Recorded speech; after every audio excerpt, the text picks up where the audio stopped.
Hello friend, अभय academy के YouTube channel पे आपका बहुत बहुत स्वागत है। जो मित्र चैनल पे नए हैं, चैनल को लाइक, सब्सक्राइब और शेयर कर लें। साथ ही साथ जो मित्र इस वीडियो को फेसबुक पेज पे देख रहे हैं तो पेज को फॉलो कर लें।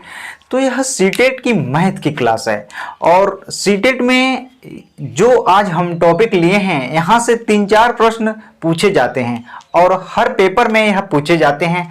तो यह बहुत मोस्ट इम्पॉर्टेंट हेडिंग को हमने उठाया है आज।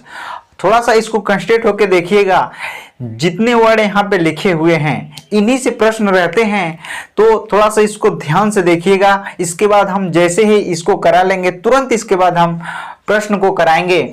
तो आइए यहाँ पे थोड़ा सा कंसंट्रेट होकर देखिएगा कि रेखा और कोण यानी कि इनसे प्रश्न कैसे बनते हैं। पहले इसके थ्योरी को हम जान लेते हैं, पहले हम इसका एक स्ट्रक्चर तैयार कर रहे हैं, इसके बाद हम प्रश्न को कराएंगे। तो आइए शुरुआत करते हैं देर न करते हुए। तो सबसे पहले हम जान लेते हैं कि रेखा क्या होती है। रेखा को हम जान लेते हैं। तो जिस ज्यामितीय आकृति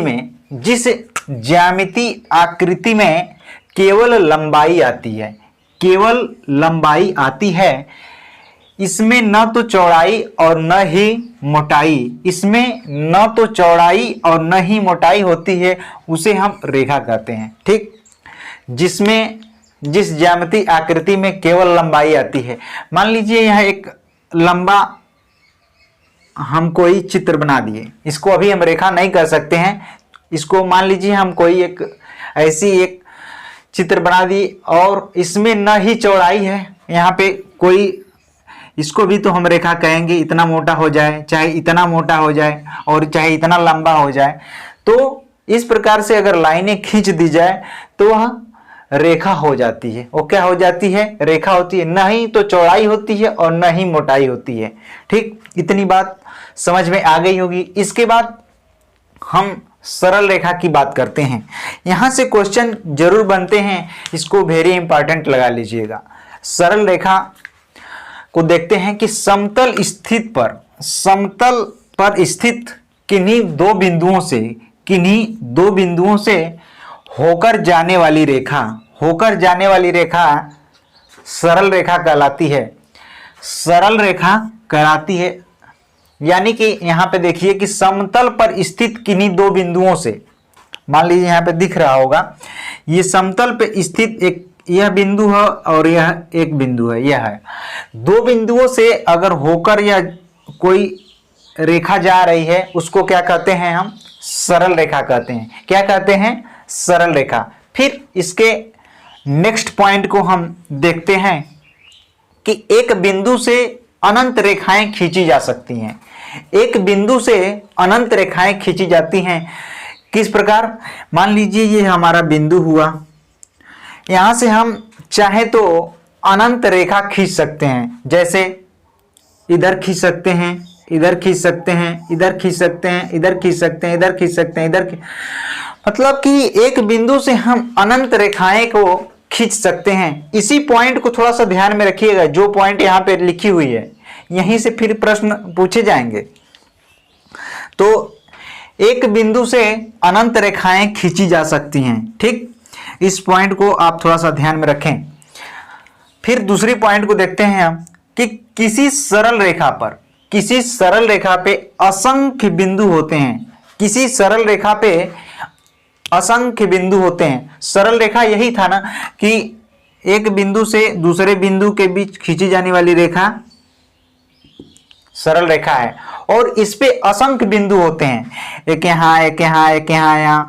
इसी प्रकार से असंख्य बिंदु जो होते हैं, एक सरल रेखा पे असंख्य बिंदु होते हैं। ठीक, ये भी पॉइंट क्लियर हुआ। इसके बाद हम अगली पॉइंट को देखते हैं, तीसरी पॉइंट, कि समतल पर स्थित दो बिंदुओं से केवल एक रेखा खींची जा सकती है। केवल एक रेखा खींची जा सकती है। समतल पर स्थित दो बिंदुओं से केवल एक रेखा खींची जा सकती है। मान लीजिए एक बिंदु यह है और एक बिंदु यह है, तो इन दोनों बिंदुओं को जब हम मिलाएंगे तो केवल एक ही रेखा इसको खींच सकते हैं। क्या कर सकते हैं? केवल एक ही रेखा खींच सकते हैं। ठीक, ये भी पॉइंट क्लियर हुआ। इसके बाद हम अगले पॉइंट की बात करते हैं कि समतल पर स्थित तीन असंख्य रेख बिंदु से तीन रेखाएं खींची जा सकती हैं। कैसे, इसको समझें। मान लीजिए समतल पर स्थित एक बिंदु यहां हुआ और एक बिंदु यहां हुआ, एक बिंदु यहां हुआ, ठीक। तो समतल पर स्थित तीन असंख्य रेख से तीन रेखाएं खींची जा सकती हैं। एक रेखा को मैंने ऐसे खींचा, दो रेखा हुई, और एक रेखा को मैंने ऐसे खींचा, तीन रेखा हुई। यही चीज यहां पे बोला है कि समतल पर स्थित तीन असंख्य रेख से तीन रेखाएं खींची जा सकती हैं। इतनी पॉइंट आपको, यह चारों पॉइंट समझ में आ गई होगी, ठीक। अगर नहीं समझ में आए तो वीडियो को फिर से देखिएगा, समझ में आ जाएगी। फिर इसके बाद हम अब कोण की बात कर लेते हैं। किसकी बात कर लेते हैं? अब हम कोण की बात कर लेते हैं, यानी एंगल। दो रेखाएं एक दूसरे को, यहां पे देखिए, जब दो रेखाएं एक दूसरे को प्रतिच्छेदित करती हैं, यानी कि काटती हैं परस्पर, तो इनके बीच का कोण को, इनके बीच के झुकाव को कोण कहते हैं। कैसे, यहां पे समझने का प्रयास करें। मान लीजिए यह एक रेखा है और इस रेखा को एक रेखा और प्रतिच्छेदित कर रही है, यानी कि काट रही है, ठीक। इस प्रकार से प्रतिच्छेदित कर रही है, इस प्रकार से, ठीक। जब दो रेखा एक दूसरे को प्रतिच्छेदित करती है तो इनके बीच के कोण के झुकाव को, यानी कि इन दोनों के बीच जो ये झुकाव हुआ है, इन दोनों के बीच के कोण के झुकाव को हम कोण कहते हैं। क्या कहते हैं? कोण कहते हैं। और इसको हम थीटा से प्रदर्शित करते हैं। किससे प्रदर्शित करते हैं? हम इसको थीटा से प्रदर्शित करते हैं। तो इस प्रकार से ये दो रेखाएं आपस में प्रतिच्छेदित कर रही हैं और इनके बीच जो ये झुकाव हुआ है, इसी को हम कोण कहते हैं और कोण को हम थीटा से प्रदर्शित करते हैं। तो यह समझ में आ गया होगा। अब कोण के भेद, यानी कि टाइप्स ऑफ एंगल की बात कर लेते हैं, कोण की भेद की बात करते हैं। तो सबसे पहले हम न्यून कोण की बात कर लेते हैं। ये सारी चीजें आपने पढ़ रखी हुई है, बस इन थोड़ी पॉइंट को आप ध्यान में रखेंगे तो सीटेट में अच्छी मार्क आप ला सकते हैं। तो इसको थोड़ा सा ध्यान से देखिए कि न्यून कोण, वह कोण जिसका माप 90 अंश से कम हो, 90 अंश से कम हो, वह न्यून कोण कहलाता है। क्या कहलाता है? तो वह न्यून कोण कहलाता है। जिसका माप 90 अंश से कम हो वह न्यून कोण कहलाता है। यानी कि कुछ भी हो सकता है, 30, 20, 45, ठीक। 0 से ऊपर और 90 से कम वह न्यून कोण कहलाता है। जैसे कि यह हुआ 45 अंश, तो यह न्यून कोण हुआ, ठीक। कुछ भी यहाँ पे 45, 48, 49, 50 कुछ भी हो सकता है। अब इसके बाद इसको पॉइंट को ध्यान में रखिएगा, जिसका माप 90 अंश से कम हो वह न्यून कोण कहलाता है। अब हम समकोण यानी कि राइट एंगल की बात करते हैं, ठीक। समकोण की, वह कोण जिसका माप 90 अंश हो, वह कोण जिसका माप 90 अंश हो वह समकोण कहलाता है। जैसे कि सीधा सीधा इसका जो माप है ये ठीक 90 अंश का हो, वह समकोण कहलाता है। अब आगे हम अधिक कोण की बात कर लेते। सारी चीजें ऐसे ही, हम जितने टाइप्स ऑफ एंगल हैं इनको बताने के बाद फिर हम प्रश्न की चर्चा करते हैं। अधिक कोण हुआ, इसके बाद रिज कोण हुआ, फिर परावर्ती कोण, समपूरक कोण और पूरक कोण। इतनी चीज को देखेंगे, इसके बाद हम प्रश्न की चर्चा करेंगे, ठीक। ये सारी चीजें आप देखेंगे, हूबहू आपको मिलेगी प्रश्न में, बस थोड़ा सा ध्यान से देखे रहें। इसके बाद हम अधिक कोण की बात करते हैं कि वह कोण जिसका माप 90 अंश से अधिक हो और 180 अंश से कम हो, अधिक कोण कहलाता है। फिर से देखें, वह कोण जिसका माप 90 अंश से अधिक हो और 180 अंश से कम हो, अधिक कोण कहलाता है। जैसे 135, यह 135 अंश का यह कोण है, यह अधिक कोण कहलाता है, ठीक। ये वाला जो एंगल प्रदर्शित कर रहा है यह 135 अंश का यह कोण है। ठीक, इसके बाद हम बात करते हैं, इसको मिटाते हैं, इसके बाद तुरंत हम बात करते हैं ऋजु कोण की, जिसको हम सरल कोण भी बोलते हैं, और संपूरक कोण और पूरक कोण की बात करते हैं। तो आप बस लास्ट तक जरूर इस वीडियो को देखेंगे, क्योंकि लास्ट में हम इनसे संबंधित प्रश्न को कराएंगे। देखिए अब यहां से ऋजु कोण यानी कि सरल कोण, जिसका माप 180 अंश होता है, जिसका माप 180 अंश होता हो, वह ऋजु कोण कहलाता है। क्या कहलाता है? वह ऋजु कोण कहलाता है। यानी कि एक सरल रेखा है और यह जो कोण है यह 180 अंश को प्रदर्शित कर रहा है। ठीक, तो इसका माप 180 अंश हो, वह ऋजु कोण कहलाता है। प्रतिवर्ती कोण या रिफ्लेक्स कोण, ठीक, वह कोण जिसका माप 180 अंश से अधिक हो किंतु 360 अंश से कम हो, प्रतिवर्ती कोण कहलाता है। 180 अंश से अधिक हो और 360 अंश से कम हो। तो यह एक सरल रेखा आई हुई है, इसे ध्यान दीजिए, यह एक सरल रेखा आई हुई है और यह नीचे की तरफ यह जो झुकाव है, यही नीचे की तरफ जो झुकाव बना है, और यहाँ पे जो यह कोण बन रहा है यह 210 अंश का कोण बन रहा है, 210 अंश का यह कोण बन रहा है, और कह रहा है कि 360 अंश से कम हो, यानी कि जो रिफ्लेक्स हुआ है नीचे की तरफ, यह रिफ्लेक्स जो हुआ है नीचे की तरफ, यही रिफ्लेक्स एंगल है।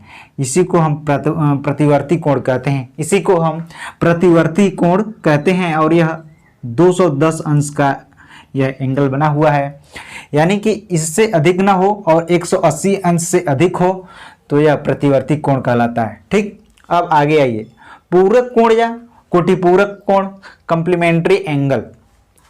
ऐसे दो कोण जिनका योगफल, ऐसे दो कोण जिनका योगफल 90 अंश हो, परस्पर संपूरक कोण कहलाते हैं। ठीक, ऐसे कोण जिनका योगफल 90 अंश हो, उनको हम पूरक कोण या कोटिपूरक कोण कहते हैं। ठीक, तो अगर हम आपसे पूछें कि 60 अंश का कोटिपूरक कोण या पूरक कोण क्या होगा, 60 अंश का कोटिपूरक कोण, तो आप कहेंगे कि यानी कि 90 में से जो 60 माइनस हम कर रहे हैं, यानी कि 30 अंश जो है यह कोटिपूरक कोण कहलाएगा। वो कैसे? तो आइए दिखाते हैं हम यहाँ पे।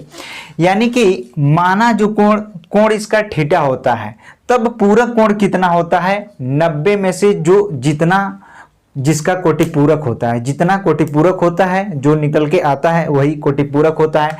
तो हम आपसे पूछे हैं कि 60 अंश का कोटिपूरक कितना होगा, तो 90 माइनस 60 हो जाएगा, जो इसका निकल के आएगा 30 अंश, यही 60 अंश का कोटिपूरक कोण कहलाया जाएगा। ठीक, अब ये बात समझ में आ गई होगी। अब हम चर्चा करते हैं संपूरक कोण की। सेम फार्मूला इस पे भी अप्लाई होगा कि ऐसे दो कोण जिनका योगफल 180 अंश हो, जिनका योगफल 180 अंश हो, परस्पर संपूरक कोण कहलाता है। माना कोण थीटा है, तब संपूरक कोण कितना होगा, संपूरक कोण कितना होगा, तब 180 माइनस थीटा हो जाएगा। 180 माइनस थीटा कितना हो जाएगा, 180 माइनस थीटा। अब बात समझ में आ गई होगी। अब हम प्रश्न पे चलते हैं, प्रश्न को अब हम सॉल्व करते हैं। ठीक, कि वह कोण जो 180 अंश से बड़ा हो परंतु 360 से छोटा है कहलाता है, क्या कहलाएगा? आप इसका उत्तर दें। वह कोण जो 180 अंश से बड़ा है परंतु 360 अंश से छोटा है कहलाता है, क्या कहलाता है? न्यून कोण या अधिक कोण या पूरक कोण या बृहत कोण। ठीक, तो न्यून कोण तो कहेंगे नहीं। ठीक, यह तो गलत हो गया, क्योंकि आपने पीछे अभी न्यून कोण को देखा है कि जिस कोण का मान 90 अंश हो और चाहे 0 से 90 अंश हो या 90 अंश से कम हो उसको न्यून कोण कहते हैं। ठीक, और अधिक कोण को अभी आपने देखा कि जिस कोण का मान 90 से ज्यादा हो और 180 अंश से कम हो उसको अधिक कोण कहते हैं। यहां से ये दोनों जो ऑप्शन है कट जाते हैं। इसके बाद बचता है पूरक कोण। क्या बचता है? पूरक कोण को अभी यहां ने देखा कि जिन दो कोणों का योगफल 90 अंश हो उनको क्या कहते हैं? कोटिपूरक कोण कहते हैं। तो यह भी कट गया। इसको फिर यहां से जो राइट आंसर हमारा जो बनता है बृहत कोण। कौन सा? बृहत कोण। ठीक, बृहत कोण यहाँ पे वही चीज लिखा हुआ है कि जो कोण 180 अंश से बड़ा हो परंतु 360 अंश से कम हो उसको हम बृहत कोण कहेंगे। नहीं कि पूरक कोण होगा, नहीं अधिक कोण होगा, नहीं न्यून कोण होगा। अब हम अगले क्वेश्चन पे चलते हैं कि सेम वही प्रश्न नीचे वाला भी है कि 270 अंश का माप का कोण का उदाहरण है। तो 270 अंश का माप का कोण का उदाहरण नहीं न्यून कोण होगा, नहीं अधिक कोण होगा, नहीं सम कोण होगा। जो राइट आंसर बनेगा प्रतिवर्ती कोण। आप यहाँ पे देख ही सकते हैं कि 180 अंश से बड़ा परंतु 360 अंश से छोटा। तो यहाँ पे 270 का पूछ रहा है तो आप आसानी से साथ इसको कर ले जाएंगे, यानी कि प्रतिवर्ती कोण इसका राइट आंसर बनेगा। अब थोड़ी सी हम प्रश्न के नीचे लेवल बढ़ाते जा रहे हैं। अच्छे प्रश्न अब देखने को मिलेंगे। ये तो एकदम सरल प्रश्न थे। देखिए, निम्न में से सही क्रम पूछा है कि सही क्रम क्या है? तो समकोण पूछा है, समकोण, ऋजुकोण, इसके बाद प्रतिवर्ती कोण। ठीक, इसके बाद प्रतिवर्ती कोण पूछा है। तो समकोण की क्राइटेरिया आप जानते ही हैं कि जो कोण 0 अंश से जो कोण 90 अंश का हो, जो कोण 90 अंश का हो उसको समकोण या राइट एंगल कहते हैं। तो यहां से एक ट्रिक यहां से फॉलो कर रही है, एकदम सही बात। इसके बाद ऋजुकोण, यानी यहां पे इज ग्रेटर देन दिया है, यानी कि ऋजुकोण से समकोण बड़ा हो। ठीक, क्या हो? समकोण से ऋजुकोण बड़ा हो। जिसका मुंह खुला होता है वह बड़ा होता है, जिसका मुंह खुला होता है वह बड़ा होता है। तो समकोण से ऋजुकोण बड़ा हो। ठीक, तो ऋजुकोण के आप यहाँ पे देखा ही है कि जिसका माप 180 अंश हो वह ऋजुकोण कहलाता है। तो यहाँ पे 90 की बात कर रहा है और यहाँ पे 180 की बात कर रहा है, यानी कि सीधा सीधा यह बड़ा है। तो ऋजुकोण यह भी क्राइटेरिया भी फॉलो कर रहा है। ठीक, इसके बाद प्रतिवर्ती कोण को अभी हमने यहाँ पे कराया है। तो देख सकते हैं यहाँ पे कि वह कोण जिसका माप 180 अंश से अधिक हो किंतु 360 से कम हो, यानी कि जो रिफ्लेक्स करे वह प्रतिवर्ती कोण कहलाता है, यानी कि ऋजुकोण से भी यह बड़ा है। तो यह राइट आंसर, यानी कि यहाँ पे जो ऑप्शन नंबर ए का तीनों ऑप्शन सही बन रहा है। तो आगे नीचे हमको सोचने की विचार ही नहीं करना है, तो इसको हम काट देते हैं। ठीक, इस प्रकार से हमारा जो राइट आंसर बना ऑप्शन नंबर ए। ठीक, अब अगले प्रश्न की चर्चा हम अगली वीडियो में करेंगे, क्योंकि यह वीडियो काफी लंबा हो जाएगा। तो हमें थोड़ा सा समस्या होती है अपलोडिंग वगैरह में। तो अगली वीडियो में हम अगले प्रश्न की चर्चा करेंगे। अभी बहुत सारे ऐसे प्रश्न हैं जिनको हम सॉल्व करेंगे। तो अगर यह वीडियो आपको अच्छी लगी हो तो हमें कमेंट बॉक्स में ज़रूर बताएं। और जो मित्र नए आए हैं हमारे चैनल पे पहली बार, वो चैनल को सब्सक्राइब करें और जो फेसबुक पेज पे हैं उसको फॉलो कर लें। पूरा वीडियो देखने के लिए आप लोगों का बहुत बहुत धन्यवाद।